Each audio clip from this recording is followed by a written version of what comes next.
Donc aujourd'hui, une BD de Florence Sestac, un papa, une maman, une famille formidable, la mienne. Dans cette BD, Florence Sestac aborde deux thèmes. La vie d'une famille bourgeoise de province, son enfance, son adolescence et ses débuts dans la BD, et d'autre part, la société de consommation des années 1950-1980.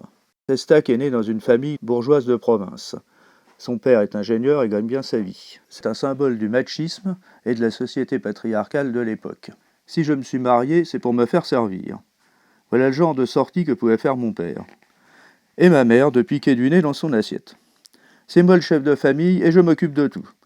Je rapporte l'argent, donc c'est moi qui commande. Normal. Ma femme a bien assez à faire avec nos 3 enfants. Et tenir la maison, croyez-moi. Je gagne bien ma vie, personne ne manque de rien, hors de question qu'elle travaille. Ce genre de propos crée des tensions, surtout à l'adolescence, dès lors que son père nie tout talent à Florence. Le deuxième thème abordé est la société de consommation. Son père est un fanatique du progrès et achète tout ce qui est moderne et à la mode. Mon père ne ratait aucune modernité. Caméra, projecteur, poste de radio, transistor, appareil photo, pendulette baromètre lumineuse, rasoir électrique, etc. L'appareil ménager, beaucoup moins, vu que ce n'est pas lui qui faisait les tâches domestiques. Mais surtout, les voitures. Par contre, côté évolution des mœurs et de la société, son père ne comprend pas l'évolution.